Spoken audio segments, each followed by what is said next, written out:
السلام عليكم ورحمة الله وبركاته.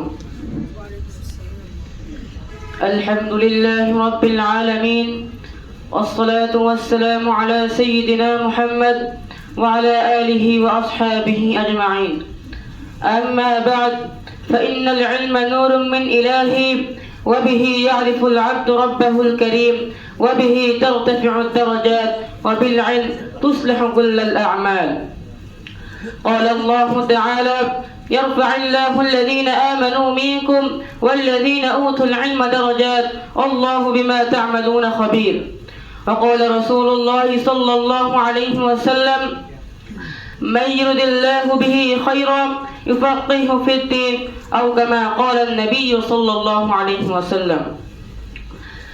দক্ষিণবঙ্গের ঐতিহ্যবাহী দ্বীনি বিদ্যাপীঠ ইলমে নবাবির প্রাণ কেন্দ্র বাতিলের ওপেন চ্যালেঞ্জ আল মাদ্রাসাতুল আরাবিয়াতুদ দারুল উলুম কুষ্টিয়া ছাত্র পাঠাগার কর্তৃক আয়োজিত আজকে এই বক্তৃতা সেমিনারের সম্মানিত সভাপতি, সুদক্ষ পরিচালক, বিজ্ঞ বিচারক মণ্ডলী ও আমার সামনে অবিষ্ট বাংলার প্রত্যন্ত অঞ্চল থেকে আগত এক ঝাঁকে ইলমেদিন পিপাসু ছাত্র ভাইয়েরা, সবার প্রতি জানাই আমার অন্তরস্থল থেকে শুভেচ্ছা ও অভিনন্দন।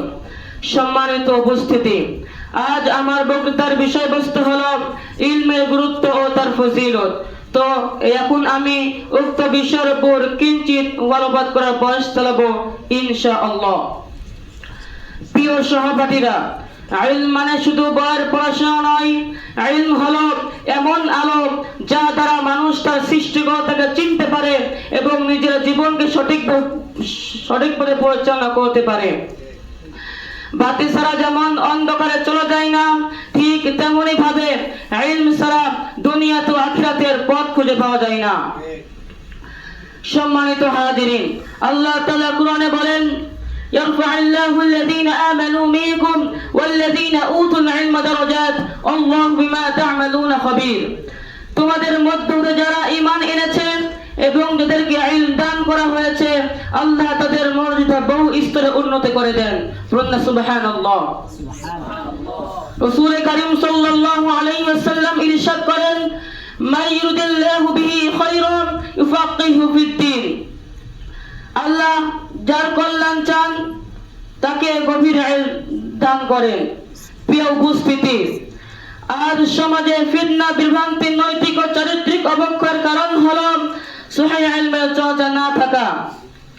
আর একমাত্র এই সহিহ ইলম দ্বারা মানুষের আকীদা শুদ্ধ হয়, নামাজ ও বাকি ইবাদত সুন্দর হয়, চরিত্র গঠন হয়, সমাজ থেকে সর্বপ্রকার অন্যায় দূর হয়ে যায়। প্রিয় ভাইরা, তাই আসুন আমরা সহিহ ইলম চর্চা করার শপথ গ্রহণ করে নিজেকে গড়ে তুলি এবং সমাজ থেকে সর্বপ্রকার জুলুম ও অবক্ষয় অবসান ঘটাই। পরিশেষে আল্লাহ তাআলার কাছে ফরিয়াদ, তিনি যেন আমাদেরকে সহিহ ইলম অনুযায়ী আমাদের উপর প্রতিষ্ঠিত থাকার তৌফিক দান করেন। আমিন। আসসালামু আলাইকুম ওয়া রাহমাতুল্লাহি ওয়া বারাকাতুহু।